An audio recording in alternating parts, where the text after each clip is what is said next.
bombshell report over the weekend revealing that the D.C. police chief, Pamela Smith, deliberately manipulated crime data in order to maintain the appearance of somewhat low crime in our nation's capital. And the report coming from interviews with commanders of the D.C. Metro Police, who described the environment under Smith as marked by fear and intimidation, threats of retaliation, saying they were pressured to lower crime stats by, quote, any means necessary, and that Smith pushed for frequent use of lesser charges that were not publicly reported.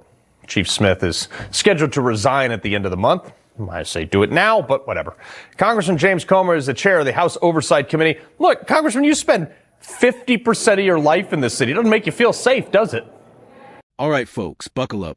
Because what you're about to hear is one of the most damning confirmations of what conservatives have been saying for years.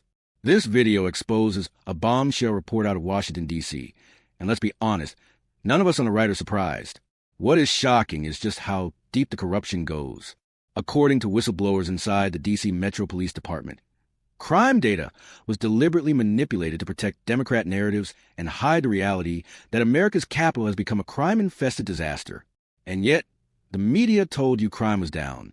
Democrats told you everything was fine. They looked straight into the camera and lied. Let's break this down. No, look, everyone knew that crime was escalating in the city, despite the fact that the Democrats in Congress and the Democrats in Washington, D.C. tried to convince the American people otherwise. They tried to say crime was down when we knew that didn't sound right. But thankfully, in this investigation, when we launched it, we had whistleblowers come forward. These were active duty Metro police officers in Washington, D.C., who said they were told to be dishonest about the crime statistics to make it look like crime was going down in a city that was infested with crime. Yeah, it's shocking. And we've seen this all over the country, not just D.C., but there's reports of these law enforcement. I mean, look, we have the receipts right here. These law enforcement agencies here, Lopez de Jesus Francisco and Dominguez Toto Yanko Gabriel, like, these are not white people, yet they're labeling them as white when they're arrested for like gang violence and stuff like this all the time. Who's going to jail for this?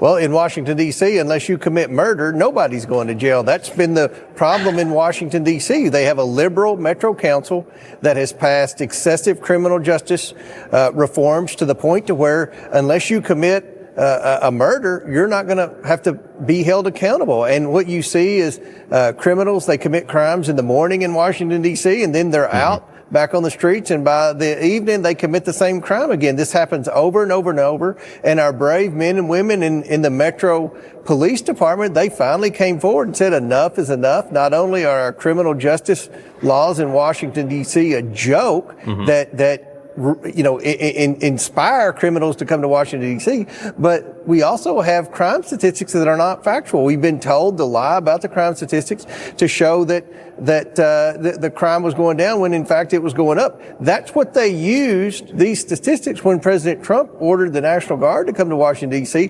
The Democrats in Congress and Democrats in Washington, D.C., they tried to say, oh, but look, the facts are that crime's going down, when every single one of us who have to work in Washington, D.C. know this is a crime-infested city. Yeah, no, exactly.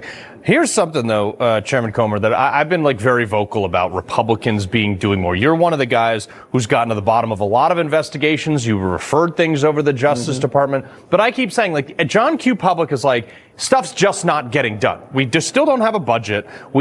Nobody's gone to jail. We're not implementing, I think only 5 in Trump's first 100 days, 5 things were signed into law. I'm real worried that Republicans are going to lose the House in less than a year if they don't start putting some W's on the board. What is the holdup? Where is Mike Johnson? Why can't we get a budget? Why can't we put people in jail? Why can't we do anything that was said and promised on the campaign trail? Well, you could look at which Republicans in Congress consistently vote against the president. I think that's self-explanatory. Anyone that keeps up with can look. We have a handful of Republicans, a couple of whom are from my state of Kentucky, that just, they oppose the president on everything. And I don't agree with President Trump on everything, but, we've got Republicans that oppose him on everything. And it makes it very difficult to get to 218 in the House. And then when you get 218 in the House, you have to go back and get 60 in the Senate. Thankfully, that big, beautiful bill only required a majority of votes in the Senate. So that passed, and I think that's substantial. But with respect to holding people accountable, I share your pain. I am very frustrated. We've worked very hard on the Oversight Committee with the Biden family investigation, with Dr. Fauci's investigations. We have criminal referrals sitting at the Department of Justice right now. So we're strongly encouraging Attorney General Bondi to take those investigations and run with them, because the evidence is overwhelming. The auto pin scandal, these pardons should be kicked out. There's no question about it. So hopefully that we'll see some action soon. Yeah. Well, the American people, myself included, are also strongly pushing Pam Bondi to do something. Chairman James Comer, we appreciate it, sir. Yep. The report reveals that D.C. Police Chief Pamela Smith allegedly pressured officers to lower crime statistics by any means necessary. Think about that for a second. Law enforcement officers, the people risking their lives every day, were allegedly told to fudge the numbers, downgrade charges, and misclassify crimes just so Democrat politicians could keep selling the lie that their soft-on-crime policies were working. That's not leadership. That's corruption. Commanders described an environment of fear and intimidation. Officers were worried about retaliation if they didn't play along. This wasn't about public safety. It was about optics, about protecting Democrat talking points instead of protecting law-abiding citizens. And now Chief Smith is scheduled to resign at the end of the month? Please, if this were a Republican, the resignation would have happened yesterday, and the media would be screaming for jail time. Thank God for whistleblowers. Active duty Metro Police officers came forward and told the truth. They were ordered to lie, to make it look like crime was going down when everyone living or working in D.C. knew the exact opposite was happening. You don't need a spreadsheet to know when a city feels unsafe. You feel it when carjackings explode, when stores close, when people are afraid to walk at night. But Democrats don't care about reality. They care about control. And crime statistics were just another tool to gaslight the American people. Let's talk about the real problem here: liberal criminal justice reforms. In Washington, D.C., criminals are arrested in the morning and back on the streets by dinner. Unless you commit murder, chances are you're not seeing a jail cell. And even then, who knows? This revolving door justice doesn't just embolden criminals.